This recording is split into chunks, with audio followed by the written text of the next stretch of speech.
اعوذ باللہ من الشیطان الرجیم بسم اللہ الرحمن الرحیم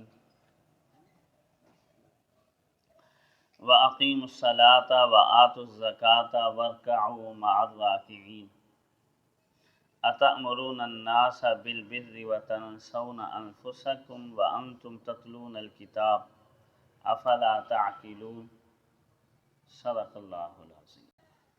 معزز سامعین، اہل کتاب یہود و نصارہ کو، بالخصوص یہودیوں کو دین اسلام کے قبول کرنے کی دعوت دی جا رہی ہے۔ اللہ رب العزت سے جو ایمان اور اطاعت کا وعدہ انبیاء کے واسطے سے ان سے لیا گیا، اس وعدے کو پورا کرنے کا حکم دیا جا رہا ہے۔ گزشتہ آیات میں ایمان لانے کا حکم تھا، اور ان آیات میں ایمان کے بعد اعمال صالحہ کا حکم ہے۔ پہلی آیت تھی نا وَآمِنُوا بِمَا أَنزَلْتُ، جو اللہ رب العزت نے نازل کیا، اللہ تعالیٰ فرماتے ہیں جو میں نے نازل کیا اس پر ایمان لے آؤ۔ اور یہاں یہ ہے کہ وَأَقِیمُوا الصَّلَاةَ، اور نماز قائم کرو، وَآتُوا الزَّکَاةَ، اور زکوٰۃ ادا کرو، وَارْکَعُوا مَعَ الرَّاکِعِینَ، رکوع کرو رکوع کرنے والوں کے ساتھ، عاجزی اختیار کرو عاجزی اختیار کرنے والوں کے ساتھ۔ اس سے ایک بات تو یہ سمجھ لیں کہ ایمان کے بعد یہ اعمال ہیں۔ اگر ایک شخص ایمان ہی نہیں لاتا تو اس کے اعمال قابل قبول نہیں ہیں، اس کی نیکی نہیں ہے۔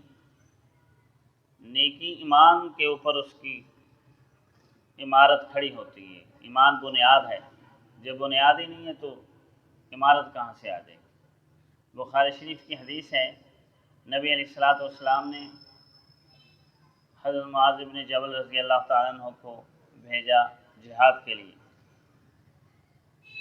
اور فرمایا کہ اول جا کر لوگوں کو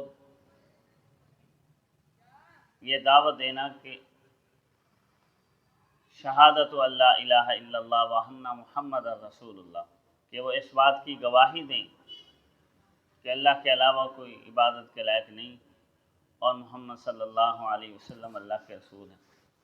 فرمایا جب وہ اس کو قبول کر لیں پھر ان سے یہ کہنا ہے کہ تمہارے اوپر 5 نمازیں فرض کی گئی ہیں، زکوٰۃ کی ادائیگی لاگو کی گئی ہے، روزے مقرر کیے گئے۔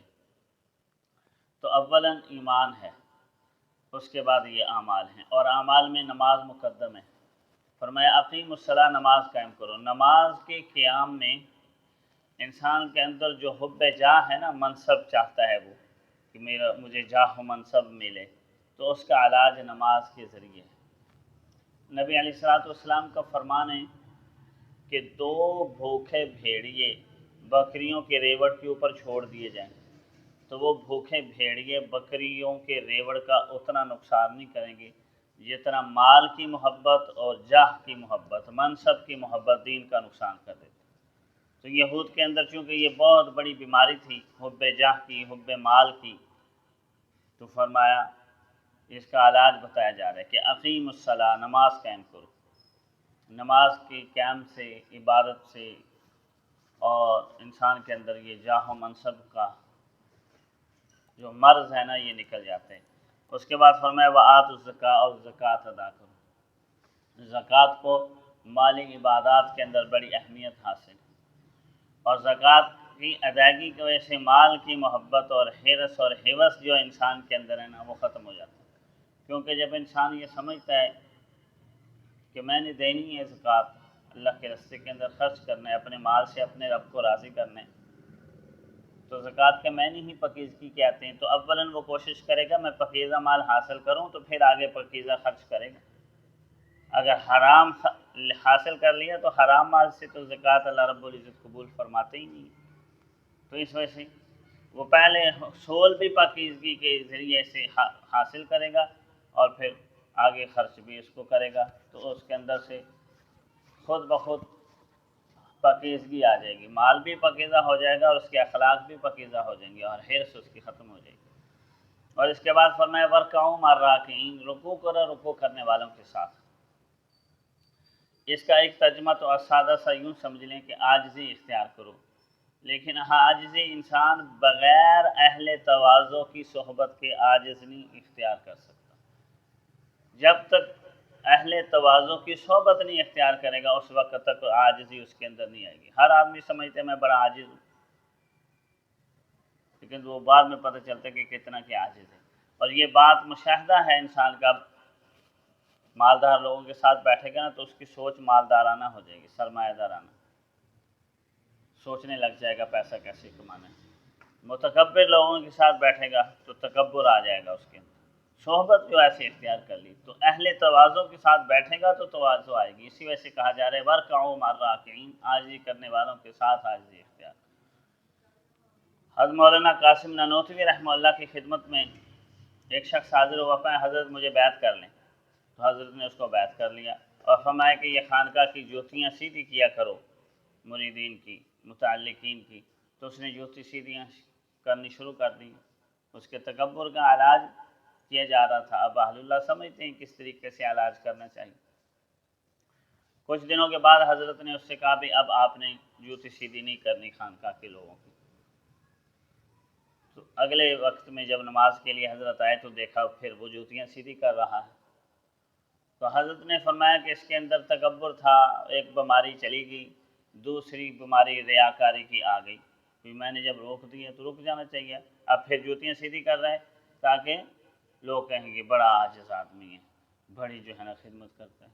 تو یہ ریاکاری ہے، تکبر ہے، حب جاہ ہے، یہ اندر کی بیماریاں ہیں نا، انسان کو نہیں پتہ چلتا. تو جب یہ کسی کی صحبت میں جاتا ہے نا، اہل اللہ کی صحبت میں، تو جو کسی کی صحبت اختیار کیے ہوئے ہوتے ہیں تو پھر پتہ چلتا ہے کہ نہیں جی میرے اندر تو بڑی بیماری ہیں، میں تو اپنے آپ کو بڑا پارسا سمجھ رہا ہوں اور حقیقت میں ابھی تربیت کی کمی ہے. اسی وجہ سے فرمایا ورکعوا مع الراکعین، عاجزی اختیار کرنے والوں کے ساتھ عاجزی اختیار. اچھا، رکوع، اس کا ایک ترجمہ مفسرین نے اس کی ایک تشریح یہ بھی لکھی ہے کہ جماعت کے ساتھ نماز ادا کرو. رکوع کرو، رکوع کرنے والوں کے ساتھ، یعنی اکیلے نہ نماز پڑھو، جماعت کے ساتھ اس کی ادائیگی کرو. اور رکوع کو بڑی خاص اہمیت حاصل ہے نماز کے اندر. یہود و نصارہ یا دوسری مذاہب میں رکوع تو تھا لیکن اتنی تکمیل کے ساتھ رکوع نہیں ہوتا تھا جتنی اس کی کامل طریقے سے شریعت محمدیہ میں رکوع رکھا گیا ہے. تو اس وجہ سے آپ اپنے رکوع کامل کرنے ہیں، عبادات کو مکمل کرنا ہے تو جماعت کے ساتھ نماز ادا کرو اور شریعت محمدیہ کو اپنا. اس کے بعد ایک اور حکم دیا جا رہا ہے، اتأمرون الناس بالبر، کیا تم لوگوں کو بھلائی کا حکم دیتے ہو، وتنسون انفسکم، اور اپنے آپ کو بھول جاتے ہو، وانتم تتلون الکتاب، اور در حال کہ تم کتاب پڑھتے بھی ہو. کتاب سے مراد یہاں تورات ہے، یعنی اپنی کتاب تورات اور انجیل کے اندر تم یہ پڑھتے بھی ہو کہ دوسروں کو بھی نیکی کا حکم دینا اور خود بھی اس کے اوپر عمل پیرا ہونا.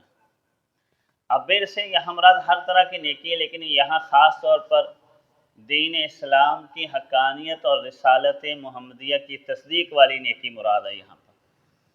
کیونکہ یہود اہل کتاب عربوں کے ہاں محترم تھے، عرب ان سے مشورہ بھی کرتے تھے کیونکہ اہل علم جو تھے اور عرب امی تھے تو ان کی علمی برتری کی وجہ سے ان کے پاس جا کر مشورہ کر لیتے تھے، پوچھ لیتے تھے کہ یہ جو نبی ہیں واقعی یہ وہی نبی آخر الزماں ہیں جن کی تمہاری کتابوں میں علامات بیان کی گئی ہیں.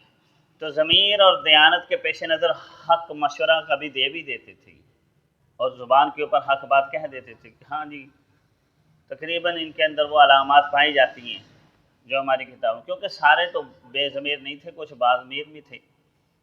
اب ضمیر اور دیانت کے تقاضے کے پیش نظر مشورہ تو دے دیتے ہیں لیکن عمل نہیں کرتے تھے. عمل کیوں نہیں کرتے تھے؟ وہی حب مال اور حب جاہ کی بیماری تھی، کیونکہ ان کو پتہ تھا جب ایمان لے آئیں تو پھر ماتحتی اور اتباع کی زندگی گزارنی پڑے گی، پھر اپنی جو مرضی ہے، جو خواہشات ہیں، ہوائے نفسانی ہے، وہ ختم کرنی پڑے گی. تو یہی اللہ رب العزت بتا رہے ہیں کہ جب تم مشورہ دوسروں کو بھلائی کا نیکی کا دے دیتے ہو تو اپنے آپ کو کیوں نہیں بھول جاتے ہو؟ انسان سب سے پہلے اپنی خیر خواہی تو سوچے نا، تو ہمیں جیسے دوسروں کے خیر خواہ ہو اپنا بھی تو سوچو.